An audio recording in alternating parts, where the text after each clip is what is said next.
Quelque part, en région parisienne. Un homme nous a donné rendez-vous dans ce quartier pavillonnaire. Il souhaite dissimuler son identité, car il s'apprête à s'introduire dans cette maison, sans passer par la porte d'entrée. L'homme est équipé d'un ordinateur et d'une petite antenne.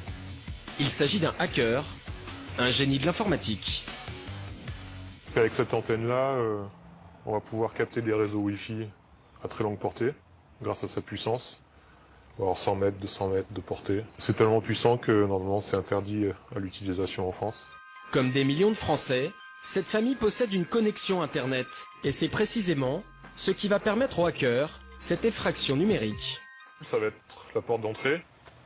Bon, les portes d'entrée sont plus ou moins bien fermées. Voilà, donc là on est connecté au réseau Wi-Fi. Donc il a trouvé 18 machines connectées. Ces 18 machines, ce sont des ordinateurs, des téléphones portables, une tablette, une télévision, mais aussi des caméras de vidéosurveillance. Et ce sont justement ces caméras, souvent mal protégées, qui vont lui permettre de jeter un œil dans la maison. Et bingo, là on est chez eux. On voit donc le monsieur qui est en train de tapoter sur un ordinateur portable. Ce qui serait intéressant maintenant, c'est de voir ce qu'il est en train de faire sur cet ordinateur portable.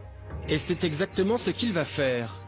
L'homme peut espionner en direct toute l'activité Internet du propriétaire, sites visités, photos téléchargées, mais aussi les achats effectués. En quelques clics, le hacker s'est invité dans l'intimité de cette famille. À l'image, nous découvrons une femme et ses 2 enfants, un garçon et une fille. À distance, l'homme active le son grâce au micro d'un téléphone portable. Désormais, il entend tout.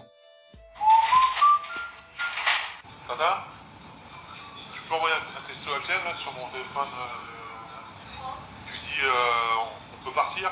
Les nouvelles technologies qui sont censées faciliter notre quotidien, ça rend notre vie privée quand même plus vulnérable, puisqu'un téléphone portable, ça a une caméra, ça a un micro, ça a un GPS.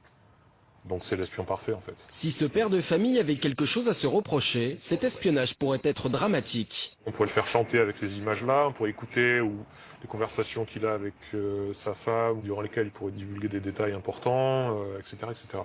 On a fait en 5 minutes ce qui prenait des mois ou des semaines de planification du temps de l'espionnage pendant la guerre froide. Pour cette intrusion dans la vie de cette maison, le hacker pourrait risquer jusqu'à 5 ans de prison.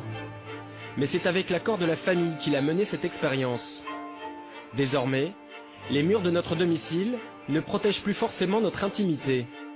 La notion de vie privée est sur le point d'exploser.